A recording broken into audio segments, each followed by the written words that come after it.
What's going on everyone? This is Gaurav and welcome to my learning channel. So in today's video, we'll learn about case statement in SQL. Now, if you have any coding background and if you already know if then else statement, then this is probably going to be a very simple and easy to understand video for you. However, even if not, there is absolutely no issues at all because we will try to understand case statement from level 0. So let's try to understand case statement with the help of a simple example. Let's say if I give you a table where you have a student ID and marks for each of the student. And if I ask you to grade each student based on a certain logic, so the logic could something be that if the student has a scored less than 30, then the grade should be F. If the student has a scored somewhere between 50 to 70, then the grade should be C.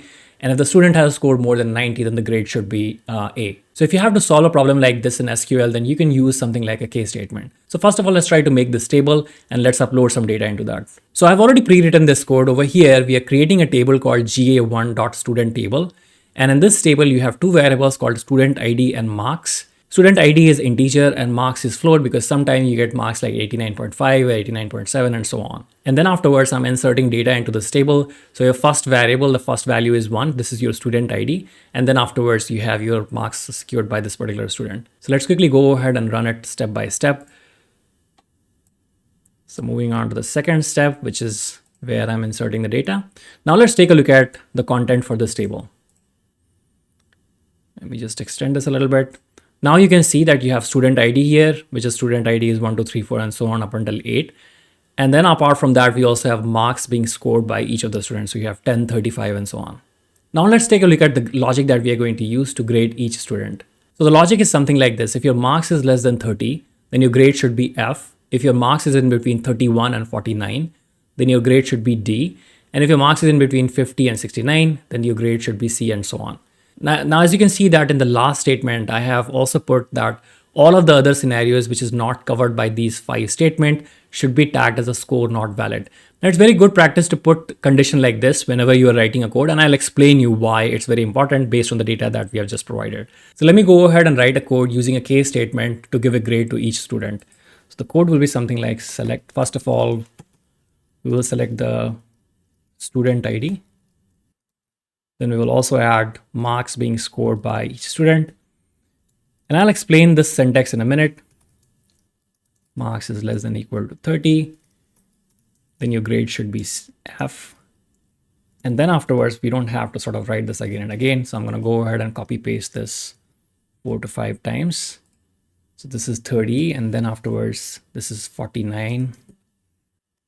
This is 69. This is 89. This is 100. And then afterwards, the corresponding grades are D, C, B, and A. And then afterwards, I'll just go ahead and mention the last line, which is score not valid. We put the end statement. And then as a last statement, I'm going to write what is the name of the table. So the table that we have just created is called ga1.student_table. So I'm going to copy this and paste it right here. Let's execute this to see the output real quick. So let's see.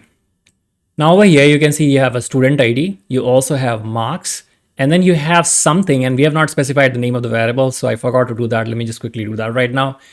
And then for each of the student, you also have grades. Let me first of all go ahead and name the variable so that it's easy to understand. This is as student_grade. Now let's re-execute this piece of code. There you go. Now it is better. So you have a student grade, and then you have marks, and then your student ID. The first student got 10 marks, and based on the logic, we can see that if your marks is less than 30, then your grade should be F. So this satisfied. For the second student, this person got 35, and based on the conditions which we have written here, which is if the marks is between 31 and 49, then the grade should be D, and that is also satisfied here. Now moving on to the absolutely last one, you can probably check this for all of these individual data points, but moving on to the absolute last one, you can see that if none of these conditions are satisfied, then there is also a score not valid, and which is what you can see over here. So for this student, marks was 120, and that's why the student grade is score not valid. Now you might be thinking that why do we have to write this particular condition, which is score not valid? So let's say, for instance, if you have a subject where students are supposed to get the marks between 0 to 100, and all of a sudden you see that some student has gotten a mark of 120, then clearly this suggests that there is some sort of a data error. So explicitly calling it out that score is not valid is a good practice, because now as a next step, you can run a simple code and take a look at all of the instances wherever score was not valid. And then you can do a deeper dive and rectify this kind of a data error. Okay, so now let's go back to the code to understand what's happening. So if you have to write a case statement, first of all, you will write case, and then afterwards you will write when, and this is where you will write the condition that should be checked. So our first condition was if the marks is less than 30. So that's what we have written here. Marks is the name of the variable. So if marks is less than 30, and then if so, then what would you like the output to be? So we wanted the output to be F, which is going to be stored in your variable called student underscore grade. And that's what we have written here.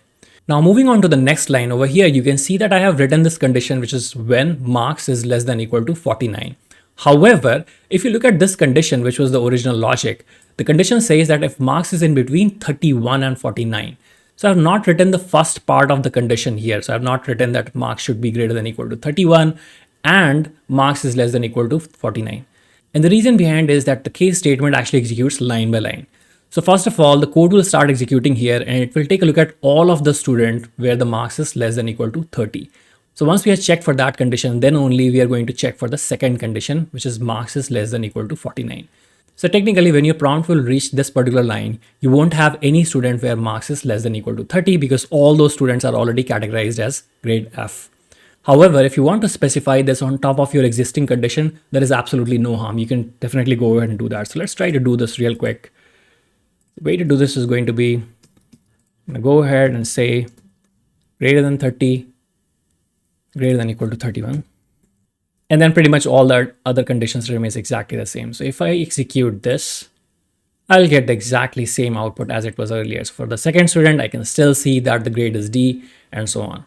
So this essentially does not impact your overall output. However, when you're going to execute this, writing this extra condition is definitely going to impact your overall runtime. So now you're checking for one more additional condition. So it's going to definitely add a little bit more in terms of your overall runtime. So as a good practice, you should not be writing anything in the code which is not required. I'm going to go ahead and delete that. Now, once we have specified all of these when conditions, so what you have all of these 5-6 conditions, then afterwards we are asking the prompt that if none of these conditions are satisfied, then I would like the output to be score not valid.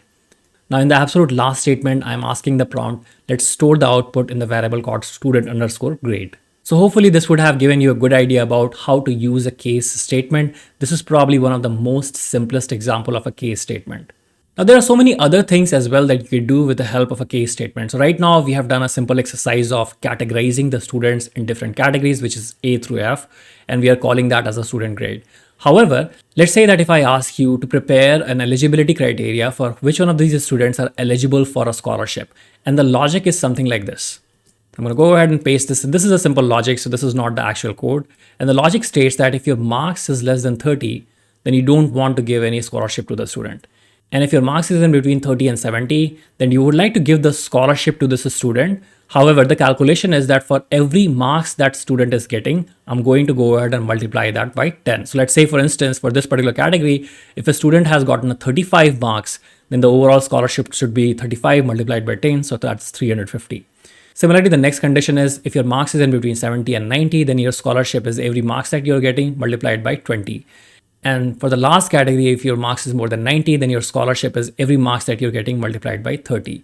So in a way, we have tried creating the structure so that students are encouraged to get more marks, because if they're going to score more marks, then of course their scholarship is also going to be higher. Let me just go ahead and quickly comment this out so that it does not mess up with our code. And now let's try to write the code. So first of all, I will go ahead and take the existing set of variable, which is student ID and marks. And now, apart from that, I will try to create the eligibility criteria along with how much scholarship a student should be getting. So first criteria was if marks is less than 30, then we don't want to give any scholarship to the student, and that's why the output is 0. Sorry, I think it's going to be case when. All right. So if marks is less than 30, then we don't want to give any scholarship to the student. Second criteria is if your marks is in between 30 and 70. So I'm going to go ahead and call this as 30 to 70. Then we want to have marks multiplied by 10. So as you can see that earlier on, when we used the case statement, we were just doing a simple categorization. However, Now over here, on top of your categorization, we are also doing a mathematical calculation. So we are saying that if your marks is in between 30 and 70, then we would like this output to be marks multiplied by 10. Now similarly, let's create the other categories. So if your marks is less than 90, and this one is less than equal to 100, then I would like the scholarship to be marks multiplied by 20, and this one is scholarship is marks multiplied by 30. Now, just like last time, we would also like to create a category where if there is any kind of a data error, then I would like to assign some very high value. Let's just say that this is 5 times 9 and as scholarship from, and the name of the table is student underscore tables. Let's go ahead and copy that. Now let's go ahead and execute this piece of code. So as an output, now you can see that you have marks and you also have scholarship. For the first student, given the marks was less than 30, the student was unlucky, so didn't get any scholarship. And for rest of them, you can see that all of these students got some scholarship, which is based on the logic that we have provided. Now you can see for the last one, for the last student where the marks was more than 120, which is not possible in a normal scenario. That's why we have the scholarship, which is 99999, which is 5 times 9. So as a good quality check, once your execution of code is complete, you can just simply filter out for all of the population, whoever has gotten a scholarship of 99999.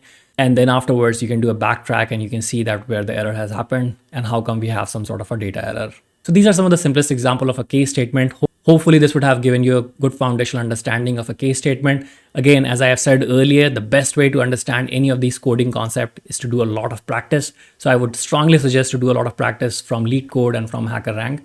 And in the end, I would like to say that if you like contents like this, then I would request you to like and subscribe. This definitely gives me encouragement to keep on making a content like this in the future. Thank you so much, and I wish you best of luck in your learning journey.